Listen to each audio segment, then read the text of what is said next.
All right, everybody, we're going to start the first actual chemistry lesson. This will be lesson 1, Foundations of Chemistry.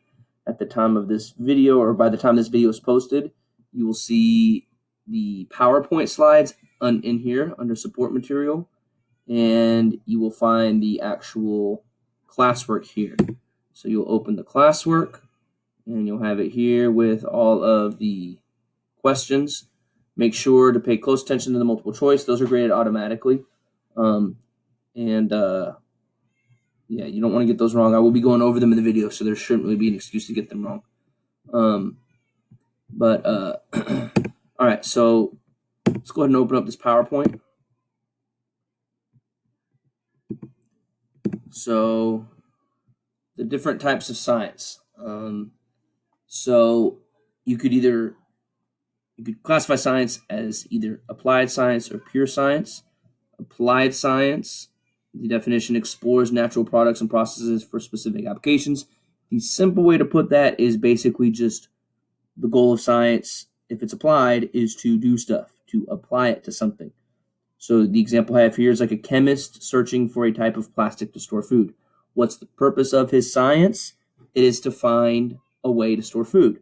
Or maybe somebody trying to find a more efficient tire or more efficient type of gasoline, anything like that. Science that's actually meant to do something is applied. Pure science is literally just to know something, to know a fact that you're not going to actually use in any type of an application. So just a stargazer searching for asteroids. It's not like they're going to use what they learn about the asteroids for anything anytime soon. They just want the knowledge. So either type of science, what will happen is you develop scientific problems, which leads to scientific inquiry or asking questions. And so you answer these scientific questions through observations. Now, observation, obviously, you just think of looking with your eyes, but there are different types of observations. Now, the goal when you observe is to be free from outside bias. That's called being objective. So you want objective observations, meaning an observation that your own opinions and your own leanings would not influence those observations. Now, it's impossible for us to be 100% objective. We always go into every situation with certain ideas we bring into it. And so when there's data, there's two types of data, and one is more reliable than the other. Quantitative data, think about that word in there, quantity. That's what you want to kind of recognize when you see that. Quantitative data or quantity is an observation that uses numbers, whereas qualitative, quality, you're just going to describe qualities, meaning you don't use numbers. So an example would be, I could either say that guy scored a lot of points, or I could say that guy scored 60 points. All right. If I just say a lot of points, that's qualitative. Yes, if it's like a basketball game, scoring 60 points is a lot of points for a person to score. Quantitative, I give you the actual number. So that guy scored a lot of points is qualitative. That guy scored 60 points is quantitative. That guy is really tall, qualitative. That guy is 7 feet, quantitative. You see, so which one is less likely to be influenced by my bias? Think about it. If I say somebody is tall, well, who's to say what tall is? If I'm 4 foot, then I'll think that if you're 5'1", you're tall. Whereas if I'm 6'3", then I'll think if you're 5'11", you're short. So you see, if we just say tall, short, big, small, if we just describe it qualitatively, our bias can influence it. So what we prefer is quantitative data because my bias isn't going to influence a number. So quantitative is more reliable and less likely to be influenced by my bias. Okay, deductive reasoning. So once you have your observation in science, you observe something, and then you have to take your observations and decide what they mean. And that process is called reasoning. And when it comes to reasoning, you could either use deductive reasoning or inductive reasoning.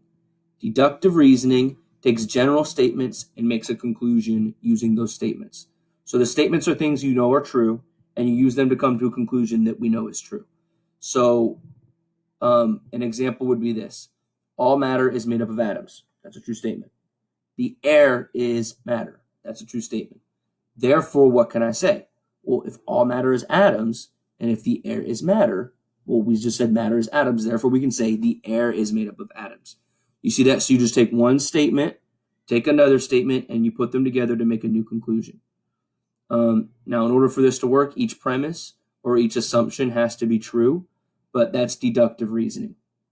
The other type of reasoning is inductive reasoning, and what it does is it takes known data to come to an unknown conclusion. So in other words, you take things that definitely happened and come up with a guess of what you think will happen. So these are going to give you the most likely. You'll use words like should or will. Okay, so yesterday I was hungry at 11. That's the fact. Therefore, today I should also be hungry at 11. I don't know that for sure, but it's a safe assumption based on what happened. Okay, so see, deductive, basically you take facts to make a new fact. Inductive, you take facts to make a new guess. Okay. So let me go back. Let's look at the questions. So give me an example of something that would be applied science. If you need to go back in the video, go back to the side, you can look at that. Which type of data is more reliable?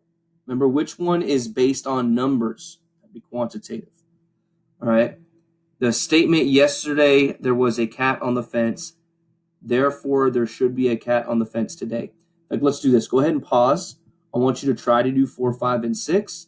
Make sure you understand what these statements are. Do your best. Then press play and hear me go over it. Make sure you did it right. Okay, I'm hoping by now you tried 4, 5, 6 on your own. So look at this. Yesterday, there was a cat on the fence. Therefore, there should be a cat. So you're taking a fact and you're saying should be, you're making a guess. So that would be inductive. The statement, when something floats, it has less density than water. Okay, fact. Oil floats on water. Fact. Therefore, oil is less dense than water. Piecing the two facts to make a new one, that's deductive. Then the last statement, all week I've been hungry before 10 a.m. Therefore, today I'll be hungry at 10 a.m. again. Well, do you know that for sure?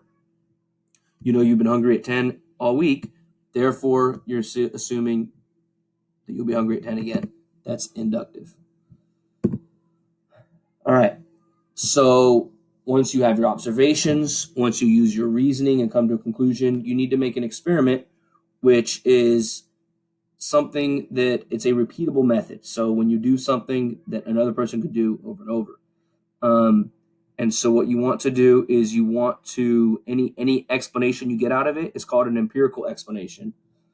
And the experiment always starts with some type of hypothesis, which is just some testable statement that tries to predict how things will go. All right, so when you conduct an experiment, you have 3 types of experiments. You could either do a controlled experiment.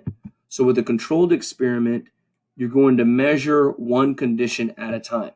So for example, if we want to find out who's faster between you and I, then what we would do is we both need to run at the same time of day, in the same place, with the same kind of shoes. You see, if I go in some air-conditioned building with running shoes and a rubber track, and you go out and run in some desert barefoot and you haven't eaten in 5 days, then if I run faster than you, it's not because I'm faster. It's because of all the conditions you're dealing with. So that would not be controlled. A controlled experiment is when we isolate everything else, so only one condition is measured at a time. So it would be a controlled experiment if we both run under the exact same conditions.